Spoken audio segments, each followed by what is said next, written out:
சகரியா 9ஆம் அதிகாரம் 12வது வசனம். நம்பிக்கையுடைய சிறைகளே, அரணுக்கு திரும்புங்கள், இரட்டிப்பான நன்மையை தருவேன், இன்றைக்கே தருவேன். ஆண்டவர் உங்களுக்கு ஒரு வாக்கு கொடுக்கிறார். என் மகனே, என் மகளே, உனக்கு இரட்டிப்பான நன்மையை நான் தருவேன், அதை இன்றைக்கே தருவேன். இந்த வருடத்தின் முதல் நாளில் உங்களை பார்த்து ஆண்டவர் சொல்லுகிறார், இன்றைக்கு இரட்டிப்பான ஆசீர்வாதம் உங்களுடைய வாழ்க்கையில் ஆரம்பிக்க போகிறாரு.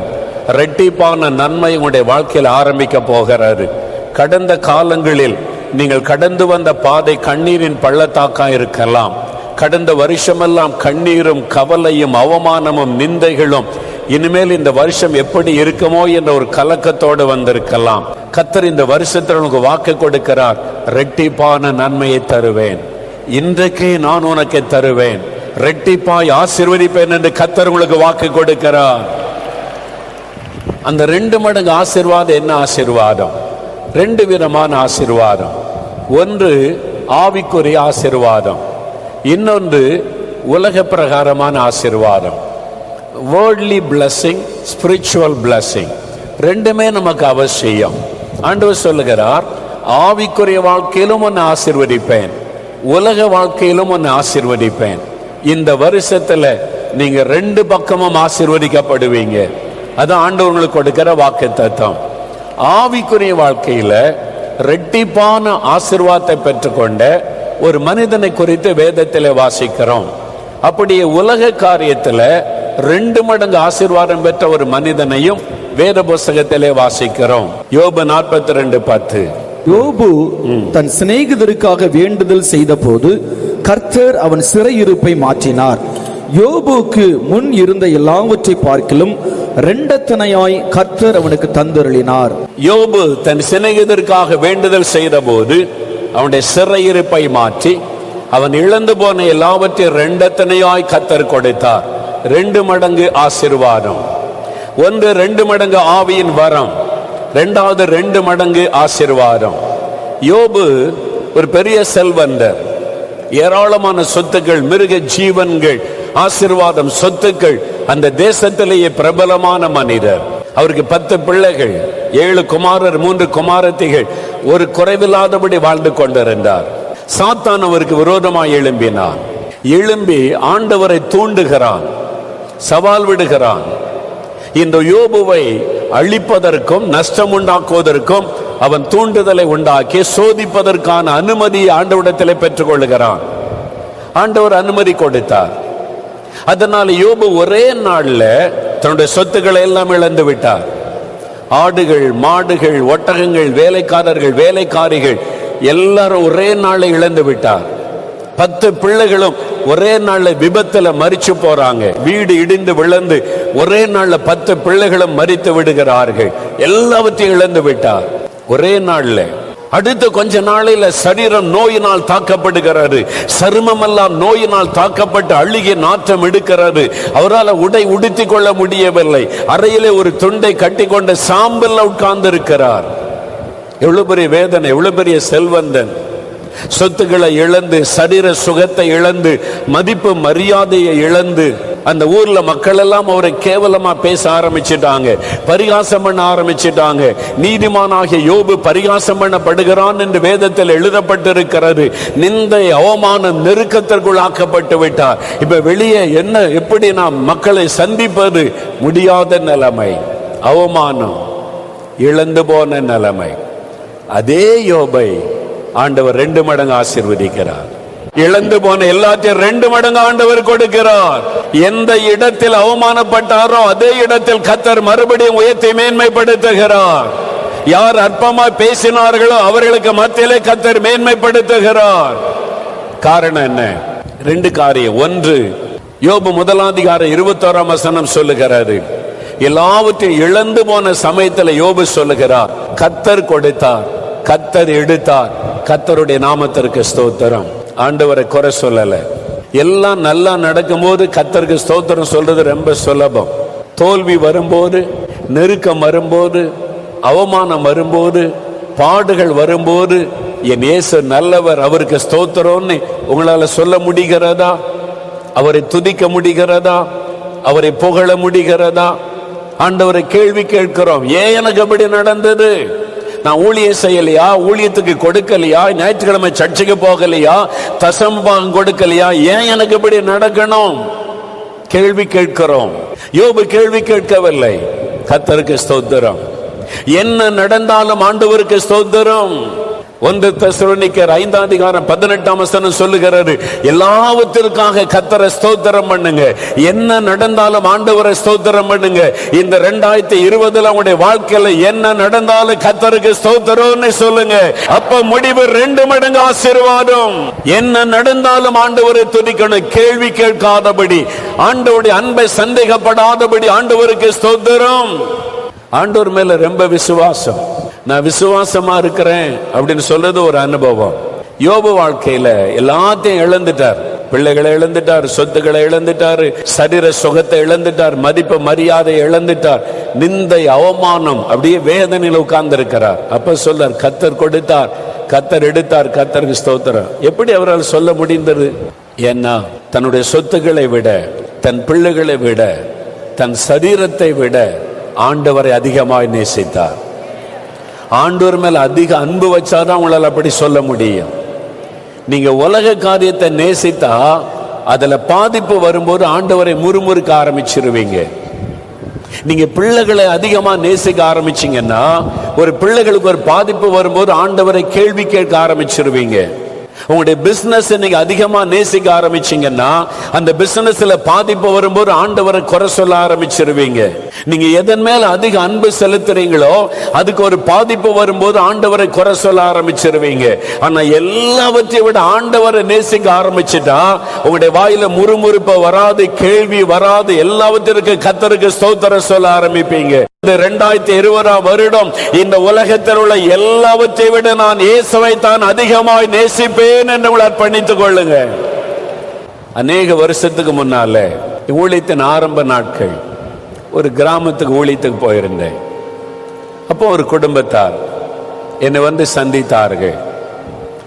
அவங்க தன்னுடைய அனுபவத்தை சொன்னாங்க. அந்த ஊர்ல எல்லாம் கிறிஸ்தவர் அல்லாதவர்கள், ஒரு கிறிஸ்தவம் கூட இல்லாத போது இவங்களுக்கு யாரோ இயேசுவை பற்றி சொல்லி இயேசுவை ஏற்றுக்கொண்டாங்க. இவங்க இயேசுவை ஏற்றுக்கொண்டு குடும்பமா ரட்சிக்கப்பட்டு பக்கத்து ஊர்ல ஒரு சர்ச் இருக்குது, அங்கதான் போவாங்க. ஏன்னா இவங்க ஊர்ல சர்ச்சு கிடையாது. இவங்க தான் முதல் கிறிஸ்தவர்கள் ஆகியிருக்கிறாங்க, இயேசுவை ஏற்றுக்கொண்டிருக்கிறாங்க. அதனால பக்கத்து ஊருக்கு சர்ச்சுக்கு போவாங்க. ஞாயிற்றுக்கிழமான குடும்பமா போயிட்டு வருவாங்க. இந்த ஊர் மக்கள்லாம் பார்த்தாங்க, என்னடா இது, நம்ம ஊர்ல எல்லாரும் நம்ம ஒரே மதத்தை சார்ந்தவங்களா இருந்தோம், இப்போ இவங்க இயேசுன்றாங்க, பாட்டு பாடுறாங்க, வீட்டில் ஜெபிக்கிறாங்க, சர்ச்சுக்குன்னு வெளியூர் போறாங்க, இது சரிப்படாது. நாளைக்கு இவங்க நம்ம ஊர் விசேஷங்களில் பங்கு பெற மாட்டாங்க. அதனால என்ன பண்றது, ஊர் கூட்டம் போட்டாங்க. ஊர் கூட்டம் எல்லா பெரியவங்களும் ஒன்று கூடி ஊர் கூட்டத்தில் விசாரணை, வழக்கு விசாரணை மாதிரி இந்த குடும்பத்தை வர சொல்லிட்டாங்க. இவங்களை கொண்டு வந்து நிறுத்திட்டாங்க. கணவன் மனைவி பிள்ளைகள்லாம் போய் நிற்கிறாங்க. ஊர் கூட்டத்தில் பேசுறாங்க, நம்ம ஊர்ல நம்ம எல்லாம் ஒரே மதத்தை சார்ந்தவங்களா இருந்தோம், நீ இப்போ இயேசுன்ற, வீட்டில் ஜெபம் பண்ற, சர்ச்சுக்கு போற, நீ பக்கத்து ஊருக்கு போற, இது சரியா வராது.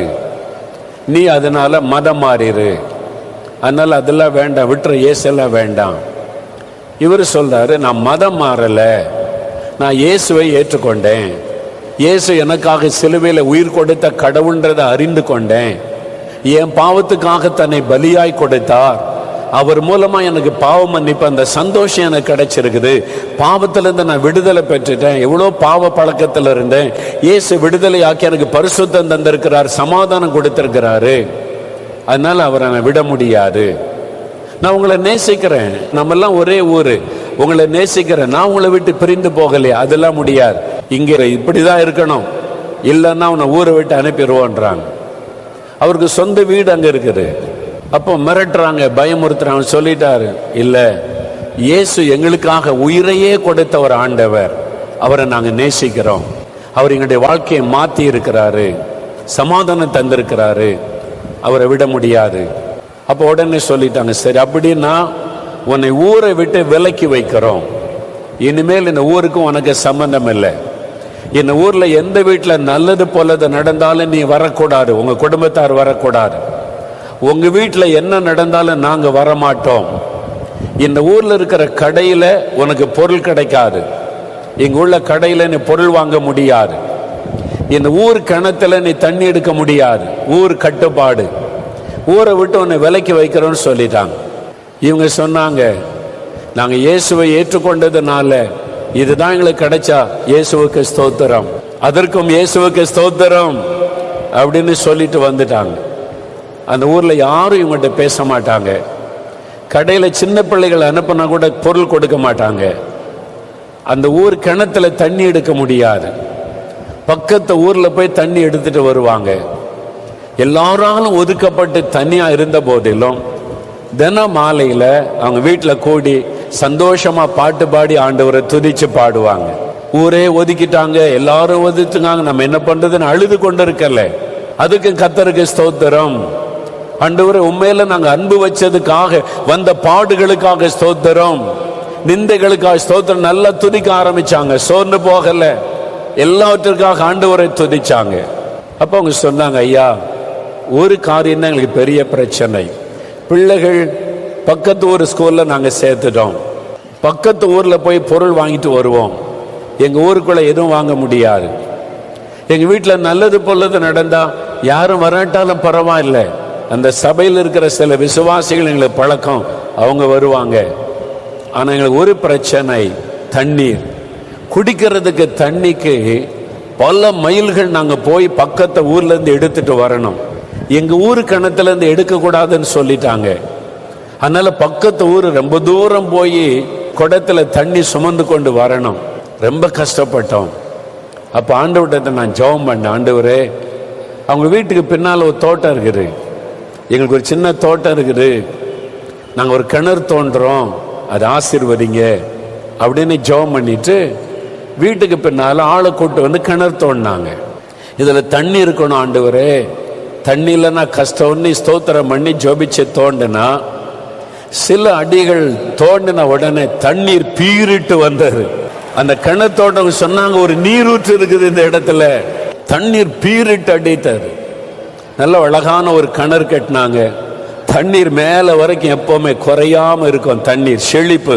ஏன்னா அதுல ஒரு நீரூற்றை கர்த்தர் வைத்திருந்தார். இப்ப தண்ணீர் பிரச்சனை இல்லை, யாரும் எங்கிட்ட பேச மாட்டாங்க, முகத்தை திருப்பிட்டு போயிடுவாங்க. நாங்க ஆண்டவரை துதித்து கொண்டே இருந்தோம், வருத்தப்படலை.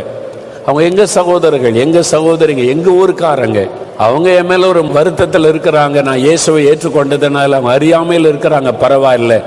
அவங்களும் எங்க சகோதர சகோதரி தான். நாங்க ஜெபம் பண்ணுவோம், நாங்க வீட்டுக்குள்ள மகிழ்ச்சியா இருப்போம். எங்க வீட்டுக்குள்ள ஆண்டவரை முறுமுறுக்கல, குறை சொல்லல, துதித்து கொண்டே இருந்தோம். அந்த வருஷம் மழை பெய்யல, பஞ்சம். மழை பெய்யாததுனால ஊருக்கே தண்ணி கொடுத்த கிணறு வற்றி போய்விட்டது, வறண்டு போய்விட்டது, தண்ணி இல்லை. ஆனா இவங்க வீட்டு கிணத்துல மாத்திர நல்ல நீர் ஊற்ற தண்ணி வந்து கொண்டு இருக்கிறது. அவங்க சொன்னாங்க, ஐயா ஆண்டவர் என்ன செய்தார் தெரியுமா? என்னையா நடந்ததுன்னு கேட்டேன்.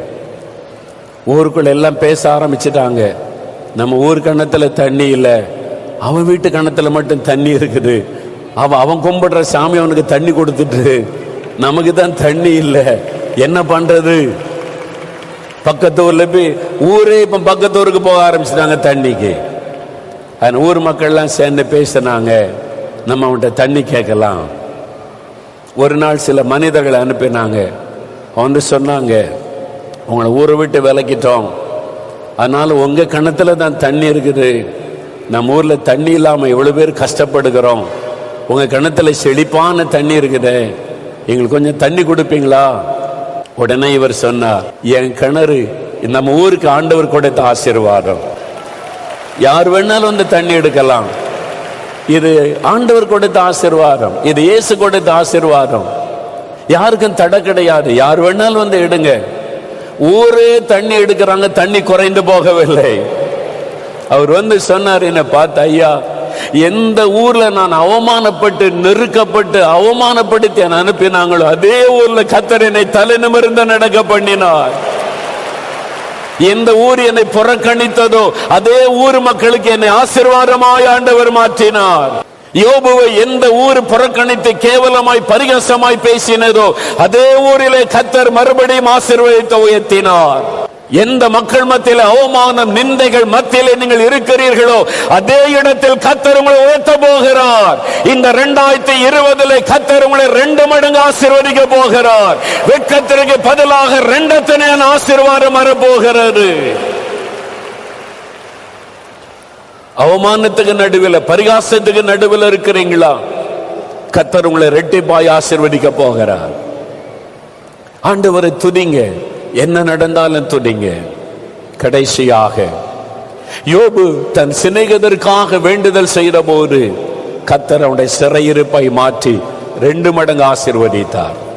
முதலாவது யோபு இழப்புல கர்த்தரை ஸ்தோத்திரம் பண்ணினார். இரண்டாவது அந்த பாதிப்புக்கு நடுவில் இருக்கும் போதும் தன்னுடைய சிநேகிதருடைய பாவம் மன்னிக்கப்படும்படி ஜெபம் பண்ணுகிறார்.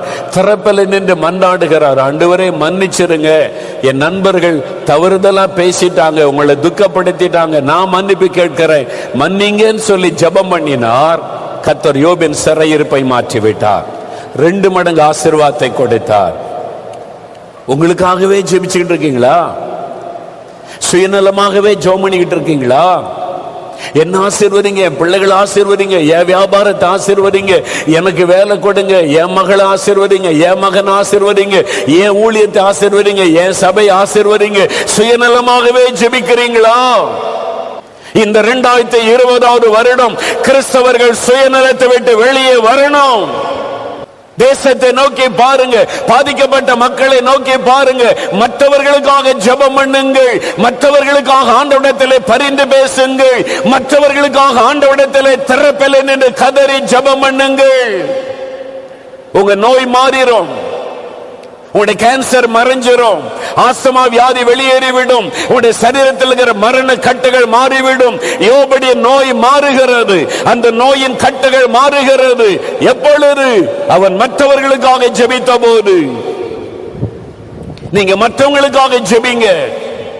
1 தீமோத்தேயு 2 அதிகாரம் முதல் 2 வசனத்தில் வேதம் சொல்லுகிறது, பிரதானமாய் நான் சொல்லுகிறேன், எல்லா மனிதருக்காக ஜெபம் பண்ணுங்க, சுயநலமாய் ஜெபம் பண்ணி கொண்டிருக்காதுங்க. தமிழ்நாட்டில் இருக்கிற 8 கோடி மக்களுக்காக ஜெபம் பண்ணுங்கள். இந்தியாவில் இருக்கிற 138 கோடி மக்களுக்காக ஜெபம் பண்ணுங்கள். இன்னும் பாவத்துக்குள்ள சாபத்துக்குள்ள அடிமைப்பட்டு நிம்மதி இல்லாம கட்டுகளுக்குள்ளே கலங்கி கொண்டிருக்கிற மக்களுக்காக ஆண்டவரே என் ஜனத்தை மன்னியும், என் ஜனத்தை ஆசீர்வதியும் என்று ஜெபம் பண்ணுங்க. உங்க கூட வேலை பார்க்கிறவங்க, உங்க கூட படிக்கிறவங்க, உங்க பக்கத்து கடையில வியாபாரம் பண்றவங்க பாதிக்கப்பட்டு இருக்கிறாங்களே, அவங்களுக்காக ஜெபம் பண்ணுங்க. சுயநலமாய் உங்களுக்காக மட்டும் ஜெபிக்காதீர்கள், மற்றவங்களுக்காக ஜெபிங்க. யோபு தன் சிநேகிதருக்காக ஜெபித்த உடனே கர்த்தர் யோபின் சிறையிருப்பை மாற்ற, வியாதி மறைந்தது, சர்ம வியாதி போய்விட்டது. யோபு நல்ல ஆரோக்கியமாய் எழும்பி விட்டார். இழந்து போன எல்லா பொருளும் திரும்ப வந்து விட்டது. 10 பிள்ளைகளை கர்த்தர் திரும்ப கொடுத்தார். ஆடு மாடு சொத்துக்கள் எல்லாம் திரும்ப வந்தது. ஜனங்கள்லாம் மறுபடியும் அவரை மதிக்க ஆரம்பிச்சிட்டாங்க. ஐயோ, யோபுனா ஒரு மரியாதை உண்டாக ஆரம்பித்து விட்டது. யார் அற்பமா பேசினாங்களோ அவங்க எல்லாம் மரியாதை கொடுக்க ஆரம்பிச்சிட்டாங்க. எந்த இடத்தில் அவமானப்படுத்தப்பட்டீர்களோ அங்கே நீங்கள் மரியாதையோடு வாழும்படி கர்த்தர் உங்களை உயர்த்துவார். எந்த இடத்தில் நிந்திக்கப்பட்டீங்களோ அதே இடத்தில் நீங்கள் மரியாதையோடு வாழும்படி கர்த்தர் உங்களை உயர்த்துவார். 2 மடங்கு ஆசீர்வாதத்தை ஆண்டவர் தரப்போகிறார். உங்களுடைய வேலையில், உங்களுடைய படிப்பில், உங்களுடைய வியாபாரத்தில், உங்களுடைய விவசாயத்தில், உங்களுடைய தொழில் காரியத்தில், நீங்க செய்கிற ஒவ்வொரு காரியத்திலும் 2 மடங்கு ஆசீர்வாதத்தை தேவன் கொடுக்க விரும்புகிறார். இரட்டிப்பாய் ஆசீர்வதிக்கப்படுவீர்கள். பிரியமானவர்களே, இரட்டிப்பான நன்மை தருவேன், இன்றைக்கே தருவேன் என்று வாக்கு கொடுத்த ஆண்டவர் அந்த இரட்டிப்பான நன்மை என்ன என்பதை உங்களுக்கு காண்பித்திருக்கிறார். இல்ல, யோபு இழந்து போன எல்லாவற்றையும் 2 திரும்ப பெற்றுக் கொண்டார். ஆடுகள், மாடுகள், ஒட்டகங்கள், இழந்து போன பிள்ளைகளை திரும்ப பெற்றுக் கொண்டார். சரீர சுகத்தை திரும்ப பெற்றுக் கொண்டார். இழந்து போன சொத்துக்களை திரும்ப பெற்றுக் கொண்டார். 2 மடங்கு ஆசீர்வாதம். உங்க வாழ்க்கையிலையும் ஆண்டவர் யோபை ஆசீர்வதித்த மாதிரி 2 மடங்கு ஆசீர்வதிக்க போகிறார். உடைய வருமானத்தை ஆசீர்வதித்து பெருக பண்ண போகிறார். உடைய ஞானத்தை பெருக பண்ணுவார். ஞாபக சக்தியை பெருக பண்ணுவார். உடைய சரீர சுகம் ஆரோக்கியத்தை பெருக பண்ணுவார். 2 மடங்கு ஆசீர்வாதம். உடைய வருமானத்துல, குடும்பத்துல, நிலத்துல, பிசினஸ்ல 2 மடங்கு ஆசீர்வாதம். உடைய ஊழியத்துல 2 மடங்கு ஆசீர்வாதம். விசுவாசிக்கிறீங்களா? நீங்க ஏன்னா இந்த ஆண்டவர் எந்த காரியத்துல உங்களுக்கு இந்த 2 மடங்கு ஆசீர்வாதம் வேணும், எந்த காரியத்துல விசுவாசத்தோடு என் கூட சேர்ந்து ஜெபிங்க. அந்த ஆசீர்வாதத்தை நீங்க கட்டாயமா காண்பீங்க. தகப்பனே, உம்முடைய பிள்ளைகளோடு இணைந்து இந்த இரட்டிப்பான ஆசீர்வாதத்துக்காக ஜெபிக்கிறேன். நீர் கொடுத்த வாக்கு தத்தத்திற்காக ஸ்தோத்திரம். நீர் வாக்கு மாறாதவர், சொல் தவறாதவர். இரட்டிப்பான நன்மை தருவேன், இன்றைக்கே தருவேன் என்று வாக்கு கொடுத்த தேவன் அப்படியே இந்த பிள்ளைகளுக்கு இரட்டிப்பான நன்மையை நீர் அருளி யோபை ஆசீர்வதித்த மாதிரி 2 மடங்கு ஆசீர்வாதத்தை அருளி செய்ய வேண்டும் என்று ஜெபிக்கிறப்பா. அவள் எந்தெந்த காரியத்துல இரட்டிப்பான நன்மை ஆசீர்வாதம் வேண்டும் என்று கேட்கிறார்களோ அதில் எல்லாம் அந்த ஆசீர்வாதம் உண்டாகட்டும். படிப்பில் அந்த ஆசீர்வாதம் மறட்டும், வேலையில் அந்த ஆசீர்வாதம் மறட்டும், குடும்பத்துக்குள்ள அந்த இரட்டிப்பான ஆசீர்வாதம் மறட்டும், பிசினஸ்ல இரட்டிப்பான ஆசீர்வாதம் மறட்டும், அவங்க செய்கிற ஊழியத்துல 2 மடங்கு ஆசீர்வாதம் மறட்டும். இயேசு கிறிஸ்துவின் நாமத்தில் இரட்டிப்பான ஆசீர்வாதம் உண்டாகட்டும், 2 மடங்கு நன்மை உண்டாகட்டும். கர்த்தரை ஆசீர்வதித்து மேன்மைப்படுத்தும்படி ஆசீர்வதித்து பெருக பண்ணி கனப்படுத்துவீராக. இதோடு வேண்டிக் கொள்ளுகிற காரியங்களில் எல்லாம் ஆசீர்வாதம் வரட்டும். சரீரத்திலே காணப்படுகிற பலவீனங்கள், நோய்கள் மாறி நல்ல ஒரு ஆரோக்கியமும் சுகமும் 2 மடங்கு பலனும் அவளுக்கு உண்டாகட்டும். இதோமுடைய தள்ளும்புள்ள கரம் தொடுகிறதற்காய் ஸ்தோத்திரம். இன்று முதல் ஆசீர்வதித்த மகிழ பண்ணுகிறதற்காய் ஸ்தோத்திரம். இன்றைக்கு ஒரு அடையாளத்தை காணட்டும், அற்புதத்தை காணட்டும், வழிகள் திறக்கப்படட்டும், கடன் பிரச்சனைகள் நீங்கட்டும், வறுமைகள் நீங்கட்டும், ஒரு செழிப்பான ஆசீர்வாதமான வாழ்க்கை உண்டாகட்டும். கர்த்தர் ஆசீர்வதித்ததற்காய் ஸ்தோத்திரம், ஸ்தோத்திரம், ஸ்தோத்திரம். இயேசு கிறிஸ்துவின் நாமத்தில் ஜெபிக்கிறோம் பிதாவே. ஆமென், ஆமென்.